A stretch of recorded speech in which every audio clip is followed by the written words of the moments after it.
Knicks family, welcome back to the God of Knicks podcast. I'm your host, Apollo Reed. I'm here with the Cuzzo, Rick the Ruler. Andre Jalil's not here with us today, but we're still gonna get something out for y'all. So the Knicks lost, of course, to the Brooklyn Nets, 119 to 109. It was very frustrating to watch, of course. You know, for most of the game, we couldn't put a point on the board. It was just hard watching us get up and down the court. They went up by, I think, 23 at some point. But I don't know. It was annoying. It was annoying. But tell me what you saw there, Cuzzo. What did I see? I saw Durant do what he does best. He's just an incredible player. Hard to defend, but I think we defended him well without fouling too much. Mm-hmm. Randle guarded him often throughout this game, and even Knox did a pretty decent job with him. Mm-hmm. He's hard to guard, so I can't expect too much from him. Right. Yeah. What did he have tonight? 26 points, 3 rebounds, 6 assists. I think that he's the first person in Nets history to score 20 plus points in their first 9 games or something like that. Jeez. So he's doing what he does. This is what he does. Exactly. You know what I mean? I'm not even mad at him. But on our side, Julius Randle was pretty good today. I mean, of course, it was in losing effort, but he was pretty good. He had 30 points, 7 rebounds, and 5 assists, and he looked like he couldn't miss for most of the game out there. Yeah, he took almost whatever shot he wanted. It didn't really matter who was guarding him, and that was encouraging to see. But what you see from Randle there?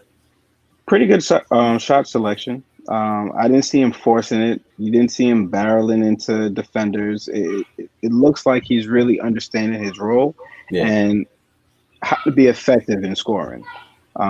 After he gets a decent amount of points, he looks to pass the ball. You could tell because he doesn't even look at the basket. He's looking to get into position and set some other people up to get going, which shows that he's not selfish. He's a team player. He wants his team to win. And in order to do that, they got to get involved. So some good stuff from him. Yeah, he looked pretty comfortable out there. He looked like he was trying to go at, toe to toe with Durant. And he pretty much did. He outscored him, so he did his job. He did his job tonight. And as we all saw, he was the only one that had it going really for most of the night. The only one that had it going later was RJ, of course. RJ came out, finally knocked down a 3. Oh my gosh. It just and that was a shot that got him going. That was a shot that got him going. Right. He was just like, all right, I got this. And it was like everything opened up. It's kind of weird how it was like that was just a clamp that was holding the rest of his game down. Yeah. But I think it was 0 for 5, and he finished. What did he finish for the field? 7 of 15, I believe. Let me double check that. He was 0 for 5 at first, and then he finished 7 of 15 from the field, 1 for 4 from the 3-point line, 5 for 6 from the free throw line, of course, which is the most encouraging and consistent part this year, which is why another reason why I'm not worried about his 3-point shot. I think it's all in his head. It's gonna come at some point. He's like I've been saying all night to in the chat with my cousin and my brother. I'm like, he's gonna come around at some point. He does everything else well. He's missing jump shots. He's never been a good shooter. I'm not surprised. But he was missing layups also. It wasn't just jump shots. I mean, it's in here. Yeah, but still, he got tonight. He missed his first layup, and it was to his strong side, which is his left hand. Mm-hmm. And you could see that he was in his head because he missed it, as if he didn't really want to take it, but then he was able to get the room that he needed to actually take the shot. So it's just like you could tell that he was in his head, and I'm glad he got out of it and finished with 20 points. 20 points, 5 rebounds, 3 assists on 7 of 15 shooting. He started out 0 for 5, and then I think he had that 3, and then that was really what opened things up. And like I was saying throughout the game, like another one of my friends called me. He was like, RJ, he's trash, he's garbage. And I'm like, tell me what he does bad outside of shooting. You can't. Well, You you can't. know, it's a scoring league, man. If you put in the ball in the hole, people love you. If you're missing a shot, people hate you. Well, this is the So thing. If you really dissect it, RJ has been missing the three primarily because that's all the teams are giving him. They're not giving him the mid range because he can hit that shot. As we've seen throughout the season, even in this game, I think he went left for a pull up mid range, and it was all net. You know what I mean? He just doesn't get that shot often, or he probably doesn't look for it. I think it's either a three or a layup. Yeah, it's either a three or a layup from him for him. But I think if he can just start to look for the mid range, because now if guys start to think that, all right, he's driving, because now every single time RJ drives, they think he's going straight to the basket every single time, especially if the ball's in his left hand, he's going left. So at a certain point, you got to change that into a pull up. If you change it into a pull up, that opens up the game, that makes it easier for you to drive left every single time if you want to. Yep. Because at least they think at some point you're going to pull up and hit a jump shot, which you can do, which you've shown that you can do. But when it comes to the 3-point shot, it's going to come at some point. They're going to keep giving it to him. I'm not mad that he's taking them. I'm because he could Ben Simmons it, and we don't want him doing a Ben Simmons. I don't want he needs to be out there shooting. Yeah, I don't care. I do not care that he misses these shots. Miss them all, take them. I don't care, because the moment you don't take it, you lost. And I think he knows that. That's why you see he never passes up an open jump shot. He'll take it. He'll miss 20 in a row, as we know, and he'll still take that 21st shot. And I think tonight, the 21st shot or 22nd shot he made, cool. That's all you needed to see. You know what I mean? And then they open up the rest of his game, because that's something that he harps on way too much. He thinks about it too much. And I think, especially once we, like I say all the time, we get a consistent lineup with Quickly out there, who we're going to get to in a second. Quickly, even Knox or Burks out there, and say you run a small lineup with RJ at the 4 and Randle at the 5. At least two of those guys that's there, like I say all the time, are going to consistently go to the rack. They're going to go to the rack every single time. But now you don't have 4 or 5 other guys standing in the paint with them, because they have to actually guard their guys at the 3-point line. And I think that's what helps RJ and Julius, because that's where their strong suits are. You know what I mean? And Julius is starting to learn that, if you're starting to see it this year now, that he can get to that mid-range and just hit that mid-range shot off the dribble, floating. Confidently. Confidently. So, once you add these little nuances to your game, things get better. But until we get Burks back, we even miss Bullocks. I don't miss Bullock, but I know. But you know what I mean? Yeah. We couldn't hit a damn shot. At least he'll take it. You even got Elfrid out there shooting threes, and he hit it, I think, 1 or 2 tonight. But one person that we did touch on quickly was Quickly. Who came out tonight with 19 points, 2 rebounds, 3 assists. I'm proud of the kid, because he's starting to see that, all right, this can be my spot. Like, you're starting to see it in his, the way he's moving around and stuff like that. He's got to get comfortable taking that shot. I think what I'm noticing about him is that he has an awkward way of how he gets his shot off, because he has to step into it. You know what I mean? He doesn't rise straight up. He kind of steps into it. So when he comes around the pick, he doesn't automatically just go into his jump shot, because he has to step into it. So I can see why he hasn't been taking it right away. I think sooner or later, as we saw tonight, he'll find ways to get them to back off a little bit, because he'll drive and get the floater going. Or he'll hit you with a step back. But I think as he's starting to let it fly. As coach says, if you're a shooter, you got to shoot it. You know what I mean? I don't care. Get that shot up. Don't pass it up. What you see from Quickly tonight, though? Quickly, I think he's very energetic. I think that's just the youth in him. I love the way he jumps back in on defense. I saw him almost get a steal on an inbound pass Yeah. Um, as far as his offense, yeah, I do believe he's not confident in that 3-point shot. I know he knows he can make it, but I Right. think in the game he's afraid to take it. I think he doesn't want to see the miss because I think if he misses, it gets into his head and then it screws up everything else that's moving forward. But I was happy to see him hit those 2 3-point shots earlier in the game. Mm. It just was another option. So I like Right. quickly. I like what he's doing. Mm-hmm. Um, oh, Randall, I forgot to mention Randall. Randall traveled a lot in this game.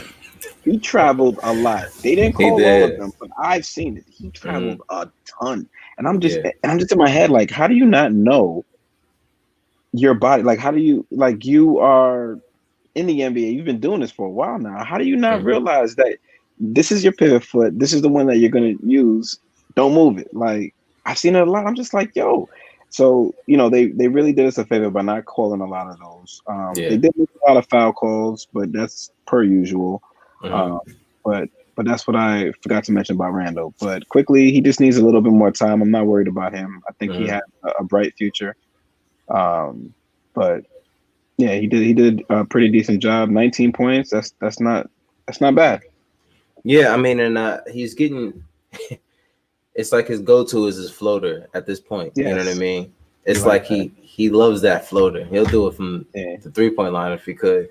But but he's getting used to how they're gonna guard him. He's still learning how to draw that foul, which is very, very important. I love how he draws fouls, man, Yeah. because I see every other team, every other guard do it, and I never see any of our guards do it. The fact that someone has to respect him enough off the dribble to be so close to him to draw Mm-hmm. that foul You're gonna is get it. Yep. is huge. Because if you look at a guy like Alfred, are you really going to close out on Alfred at the 3-point line? No, I'm letting you take that 3-point shot. I don't even care if you hit the last one. Go ahead, take it again, see what happens. You know what I mean? Because that's just how it is in the basketball game. You have to. It's a mind game. Yeah. I'm gonna make you believe I'm not confident in you taking that shot, and that's the reason why most of the teams that guard us the way they do, because Alfred can't shoot and he's not a shooter. Yeah. Like Clyde said last game, he's been in the league 7 years and he came in a dubious shooter and he's still a dubious shooter. And that's such a Clyde word. Like only Clyde would say dubious. But I mean, it's a fact. You know what I mean? You're in the league for a while, and in terms of you're a great floor general, and I think I don't think guys realize how much having a jump shot can open up the game for them at the point guard position. You know what I mean? I don't understand why there's any point guards in the league who can't put the ball in the basket off of mid range. At least just give me the mid range. You know what I mean? Because at least if you're gonna confidently give me the mid range, if you have to, you won't be scared to take that 3-pointer.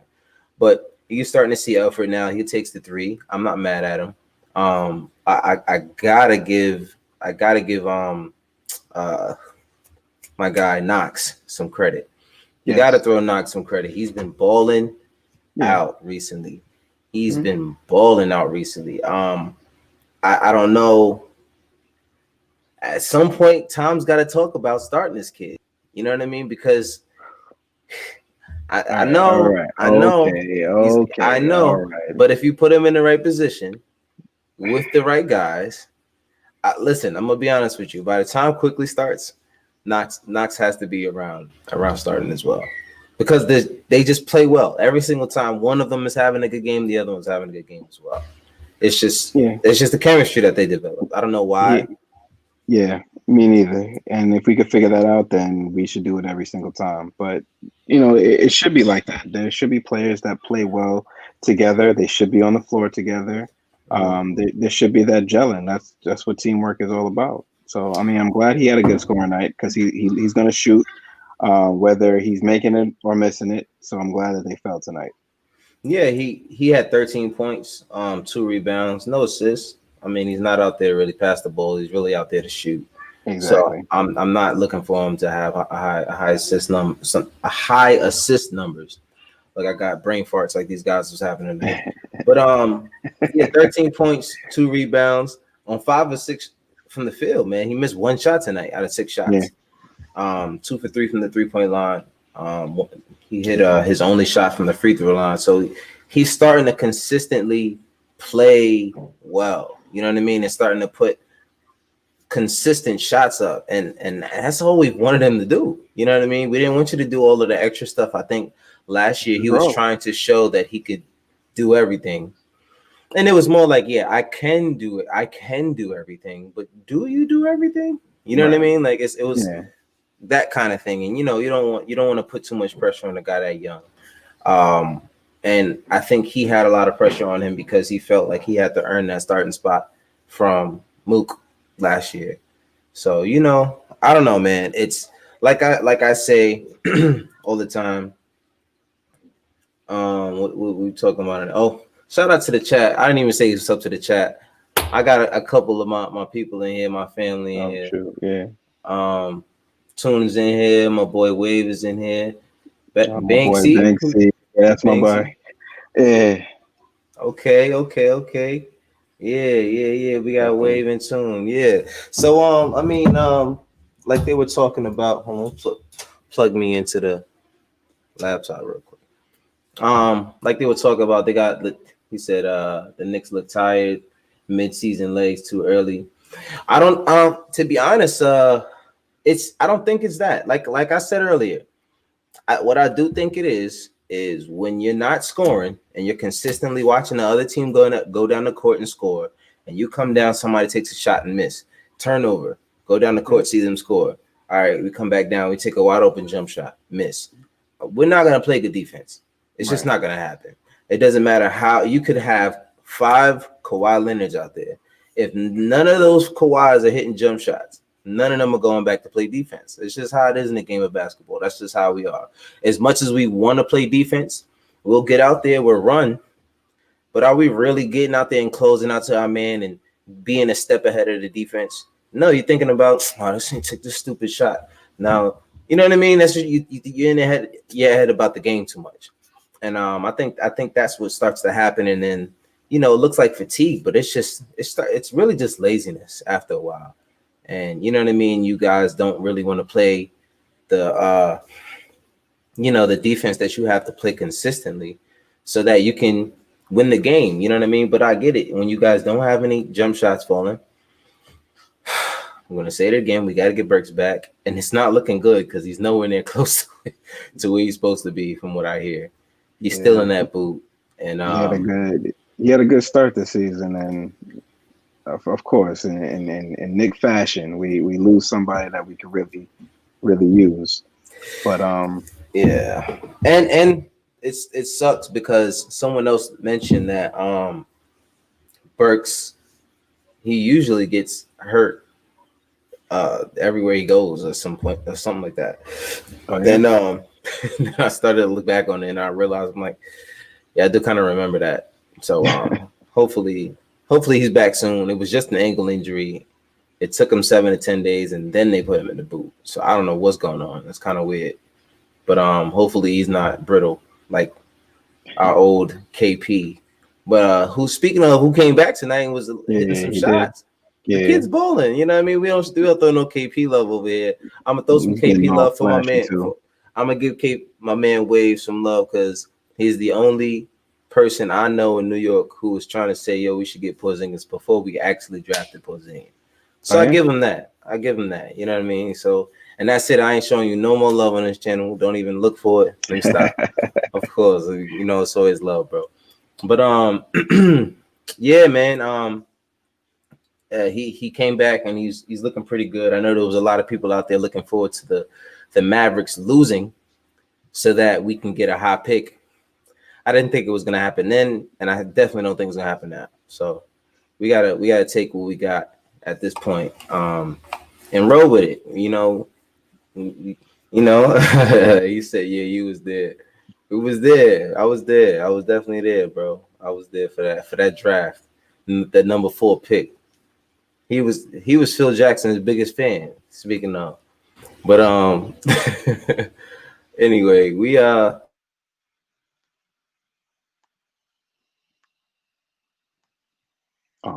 little technical difficulties. But I don't know if we're still live or not.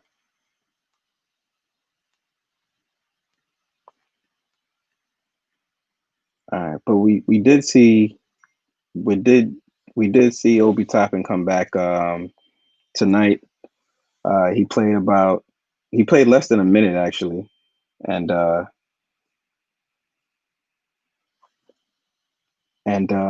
was about it. We don't know if he was hurt or anything like that, but he got taken out, and that's all we saw from him. So uh, hopefully we're getting Obi Toppin back, another option that we can use it right now.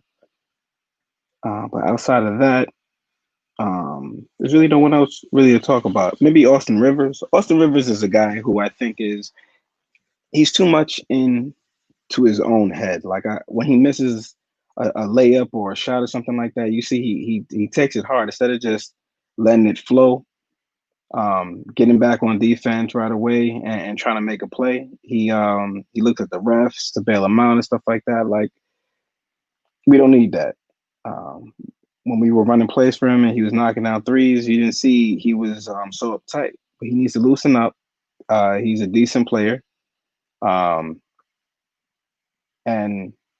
just do what he's good at. And the team will like him for it. They'll set him up for it so he can do more and more of that.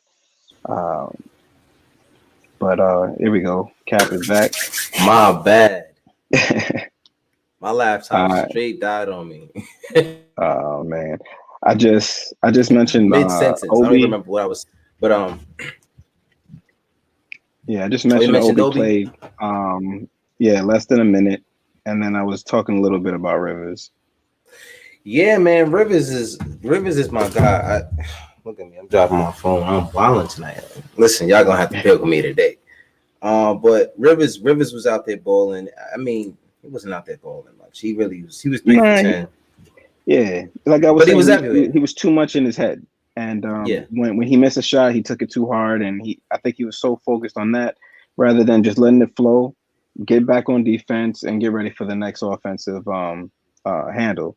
And when he was hitting threes, like he was loose, he was making the right plays. He just needs to get back there each time, shake off the mix, and get back and see what you could do next time around.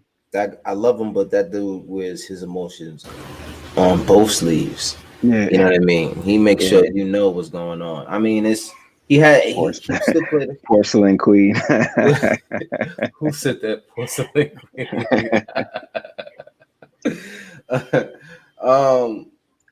Porcelain Queen. I already know he's talking about. He's crazy. Rivers, he still had 6 rebounds, 4 assists. He's 3 for 4. He can get a bucket in there every now and then. You know what I mean? When guys, when it matters, when it matters, and that's what we're gonna need from him. I think it'll be easier for him when we get our shooters back. That spacing and how other guys have to respect the other shooters on the floor. How much space it'll give him to create, because he's a guy who can shoot. He can shoot the ball. He doesn't always have to get his shots from the 3-point line either, or from the jump shot. He can actually create and get all the way to the basket with some contact for someone his size. So I'm not necessarily mad at his numbers tonight. It's gonna look like that when you have a team that packs the paint, and every team will pack the paint against us until we make them not pack the paint anymore. So that's just is what it is. You know what I mean?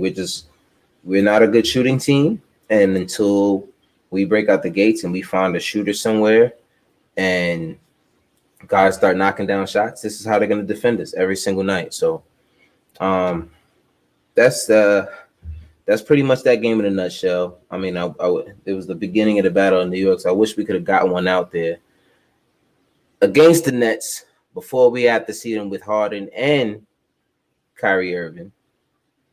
But it is what it is. Now they got to get Harden back in shape, and they got to make sure that Kyrie is prepared to play. I think they're going to be a great, talented team. You put that team together, and that team should go to the finals. But I think you never know, man, with the way that things have been going with Kyrie in his career, I'm not trying to jinx it. He jinxes it himself most of the time.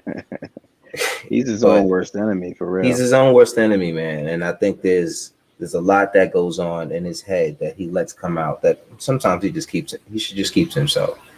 But, he's Kyrie. That's what makes him special. I think didn't Stephen A say he should retire today? Something like that. It's really that bad when you got guys saying that you should just retire because he just looks like he's emotionally not ready. But I mean, I think I watched the story. I believe he went to his sister's birthday party or something like that. Yeah. I'm not mad at him. Honestly, I'm not mad at him. Why would you be? He ain't on your team, so. Well, that's too. Do that every week if you want. Yeah. Go ahead. Hey, there's another party over here. Your sister got another party next week. Your sister's birthday next week again, bro. But like I said. I was listening to the sports radio, and they were kind of trying to figure out what the purpose of him being out those last few games were about, and they were speculating that it was maybe one of two things. One, he knew the trade for Harden was coming and was against it, and was throwing a temper tantrum and saying, well, I'm not playing, and then in hopes that they would cancel it, or he knew that the trade was going to happen, or not that he knew there was, or he was trying to force the trade to happen by not playing. And now that the trade happened, he'll start to come back and play. Those were the two ideas that they were tossing around. And to the people that are watching live and are in the chat, what do y'all think it was all about? But definitely, Kat, what do you think? I don't know, man. I feel like the kid, Kyrie does what he wants, but from the research that I did and the stuff that I've been reading and watching, it seems as though he had his dad's birthday was January 11th, and his sister's birthday was January 12th. And he had a birthday party for his sister. I've seen Harden was at a whole strip club. You know what I mean? I'm not really too mad at Kyrie for going to his sister's private event. Yeah. You know what I mean? Birthday party, his family. But just given the energy surrounding Kyrie and everything that's been going on with Kyrie, it's just not, it's the timing. That's what it is. The timing is just bad. Him going to the party is not a huge problem to me, but it's just the timing is bad because you got these guys that already are expecting you to do terrible things and involving chemistry because you did it over there in Boston. But you can't post these comments. Listen, I am in the chat. Hold on, too. Listen, my family is. They calling you a hater. They say I'm a Kyrie hater. I'm not a Kyrie hater. Actually,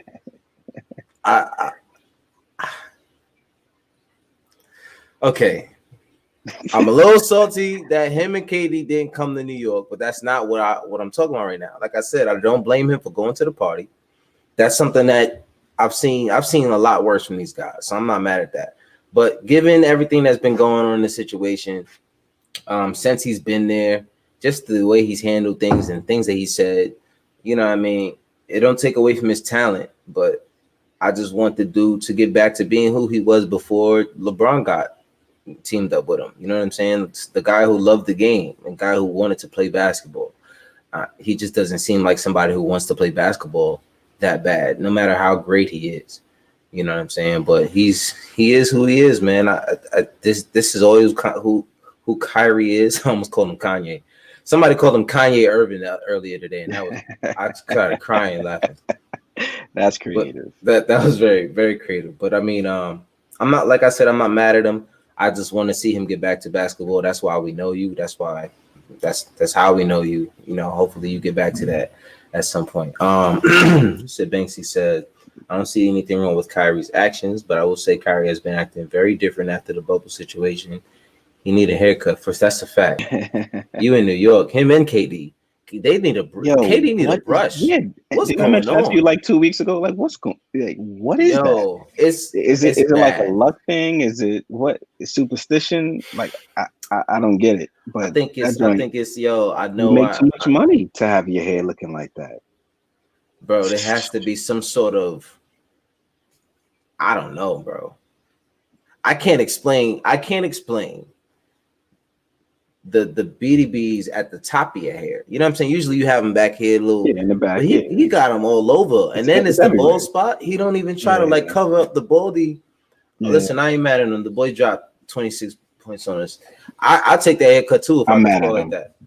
I ain't gonna be mad. I ain't gonna be mad. Listen, I walk around like that if I could. Money to look like that. If I'm one of the best, if I'm one of the highest scoring players in NBA history, I'm walking around with the baldy with no brush. I'm doing it. I don't care what nobody says. Come on, like, guard me. Trump. Guard up. What's the name of the podcast? Tell them guard up. Tell them guard up. They ain't guard me. Yeah, go ahead. Talk about the baldy all you want. I'll take that. You ain't gonna do nothing about it. You know what I'm saying? But what's he said? Kyrie's definitely wrong at the end of the day. Yeah, he's wrong. He's wrong. Like they say, you sign a contract to play for a team. You gotta play. If you're having like some personal issues or whatever, I get it, but you can't have personal issues and be at parties. Like it sends the wrong message. He's definitely wrong. Yeah. He's asking. He said, "Is it going to work though?" The Nets. He said, "All three are ball dominant." I don't know. I don't think that's the question. I don't think it's going to be a very easy mesh, especially because 2 of the 3 ball dominant guys you have don't take any responsibility for their actions, and that's not the kind of players that you want leading your team into a playoff run. I think their talent will get them over the hump most games. But Kyrie Irving finna fight for the ball in the finals. Yo, listen. Same team. Same team. You said Kyrie and Harden finna fight for the ball in the finals like Willa Carton in the Fresh Prince. But you know what? It's true. But the comparison is being made to the big 3 when Miami had Bosh, Wade, and LeBron. But the only difference is that Wade said, all right, I'm going to take a step back. And Bosh was like, all right, I'm going to play my role. And that's the reason why it worked. Right. Will these 3 ball dominant people, succeed to someone else? Like right now, out of the 3, I think Durant should be the main guy. He should be the main guy. He should be the one who has the ball at the end of the game. In tight situations, he should be leading the crew. Kyrie definitely has the ability to do it, but I think he needs to fall back. Harden, end the game situation, you should not have the ball. We already seen what you can do at end game situations. You should not have the ball throughout the game. Definitely 1 through 3, quarter 1 through 3 is Harden's game. Let's have the fourth quarter.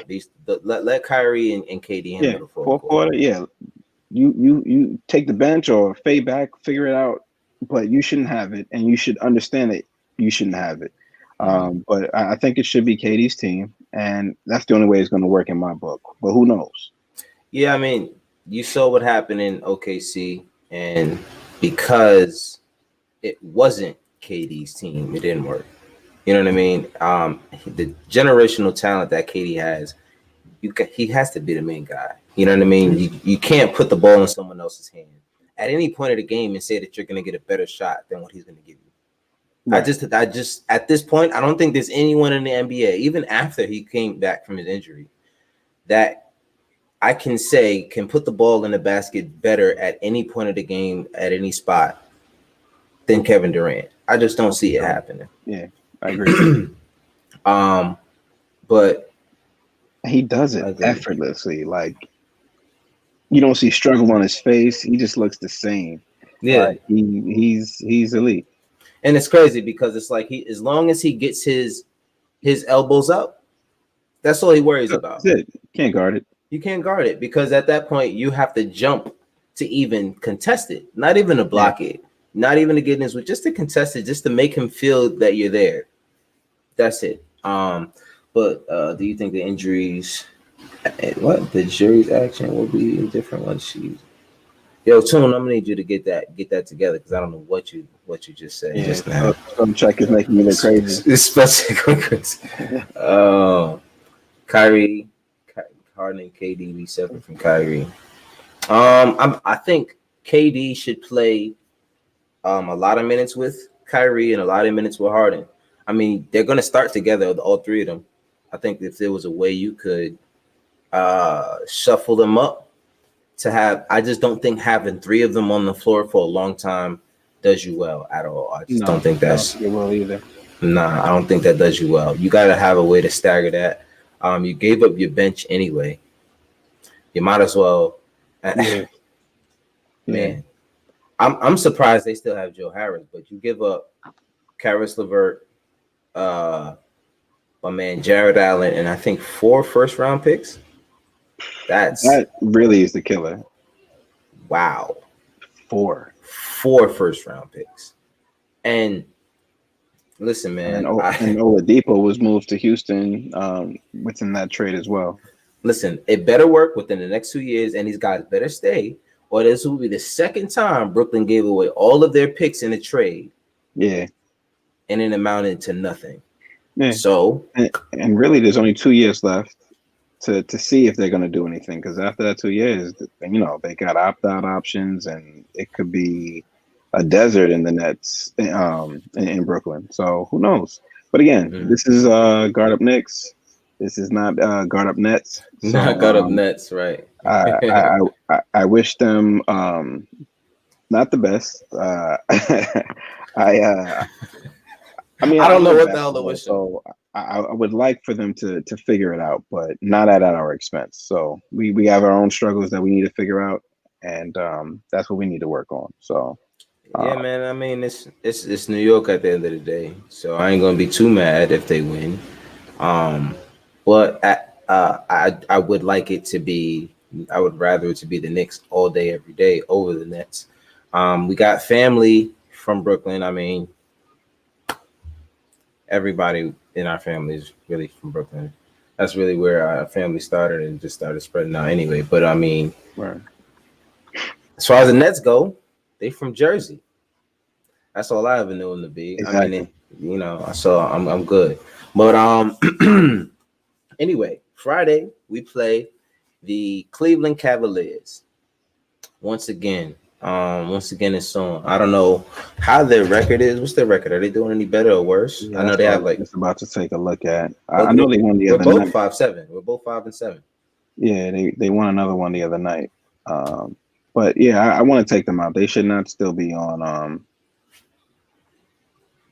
the same level as we are. So we got to take them out. They shouldn't be.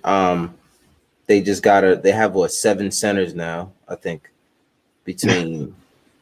Seriously, it's bad. Andre Drummond, yeah. JaVale McGee, he's playing point guard. It's crazy. It's crazy. And then now you add Jared Allen out there. It looks wild. Yeah, they were teasing him on Twitter. Oh yeah. Yeah, the whole lineup, everyone was centers on their lineup, starting 5. But hey, that's not our problem. Again, this is God of Knicks. We got our own problems to worry about. Listen, we did it last year. We had 70 power forwards, and then we saw that, and we saw that ended up. Speaking of those 70 power forwards, did we see any of Taj Gibson tonight? Nah. He didn't play. He's definitely on the bench, but he didn't play. No. Okay. I guess he's a body. He's a body. I guess they're waiting for Nerlens to break down. I feel like that. I think that's why Taj is there, honestly. Yeah, we need him because he at least he takes a shot. At least he is someone to draw defense away from. So, listen, maybe other players will learn. I don't know. I'm not going to say that on here because I will get slandered. I will get so slandered if I say it. But I would like for our big men to start shooting more. That's all I'm going to say. Yeah. All right. So since you can't say it, I'll say it. Robinson needs to shoot that open three. They're leaving him wide open at the 3-point line. It's We looking already crazy. know that he has the potential to make that 3-point shot. And how would that change the defense if he starts hitting those threes? Man, it would be ridiculous. Are you kidding me? Because now you listening? you listen. That's it. Yo, listen, and this is exactly what we were saying earlier. You have so many guys that won't even look at a 3-pointer, and we wonder why we can't score because all of our points come from the paint. Yeah. All of our points come from the paint. I mean, it's like we're not even taking mid ranges outside of Julius Randle. I don't know anyone that's taking a mid range. I can't. I mean, RJ, yeah, that's it. But I think Knox should take a little more. I know he likes that 3, but if he hits the mid range, I think that's where he'll get his starting spot from if he starts shooting more mid range shots. Speaking of Knox in a mid range shot, today he came off the left. I think from the left 3-point line. He drove middle towards the elbow, and then he did a step back, and then pulled up mid range. Mm-hmm. And I said, Knox, if you just do that simple ass move every time, just every time you go mid range, if you see that there's a lot of people in there, let me do a step back. I'm comfortable enough for you to take that shot and miss, then for you to go up looking like Bambi in the lane, because most of the time when he goes up in the lane, he doesn't go up very strong. Right. You know what I mean? And which is why, like tonight, he had 1 free throw attempt. And this is what I mean. If you're going to take a lot of jump shots, don't make them all 3-pointers. But you can easily take some jump shots in there and take a step back, drive in a lane. You know what I mean? Get variation. Don't be one-dimensional. Yeah, and I think that was big for him because I think even he was surprised the way he hit it. You know what I mean? It was like, oh, the dude. It was like Heisman. The dude was gone. Yeah. Like, I was like, oh, and then he just pulled up and hit it. Yeah, he doesn't do it. Hopefully, those kind of plays gives him the confidence he needs to take those shots more consistently. Because I think once we can open it up, they won't be able to play the zone on us the way they have been playing the zone. If you can break down the defense, get in the zone, hit some shots, then they start collapsing. You hit the open guy at the corner. You hit the open guy at the hash. Get something going. Get some ball movement, some player movement. Because if you just have guys standing there that won't shoot, the defense won't move. There's no point. You know what I mean? We play as wave. We play like that in 2K all the time. If you ain't got no shooters in your team, I'm letting you out there. Like we can sit right in the paint. Just pack this paint up, and we're gonna go fast break all day long. Fast break. Because what's gonna happen is you're gonna think about hitting those open threes. You're gonna take it. You're gonna miss, and it's a long rebound, and we're gone every time. So, it takes not I'm reading the chat. I'm sorry, man. Yeah. I wish y'all could see the chat. When I play it back, y'all won't be able to see the chat. It was really, really funny in here. That was pretty good tonight. JaVale gets 3 rings and don't know how to act. That's for real. That boy gets some rings and now did you see him the other day? Nah. I think no matter of fact, it was a game versus us. I said, JaVale, you got some nerve. Why are you bringing the ball up like that? Like that was disrespectful. I took it a little way. He grabbed the rebound and he's coming up and he's looking around and I'm like, nah. When you did the look around, that's when I got mad because I'm like, all right, I can see if you grabbed the rebound, you ran up, you was excited, but you looking around like, yo, I got this. Nah, bro. Somebody take the ball out of his hands because that's crazy. But we're not gonna run y'all into the ground.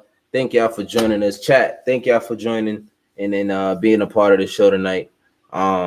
Like, share, subscribe. We need to get this word out. I think we're up to 45 subscribers. Try to get 50, so on and so forth. Yeah. But it's been a wonder. I thank y'all for the support as always. Thank y'all for joining the God of Knicks podcast. We might be back on Friday. Friday should be good because Dre didn't want to show up tonight. I want y'all to get at Dre. If y'all could find him on the social media at Andre Jalil and be like, yo, you was slacking, you wasn't on the show, all of that. You got to hit him with all of that so that Friday you feel a little bad about that. You know what I'm saying? But we'll see y'all Friday, yo. Thank y'all for joining. Peace.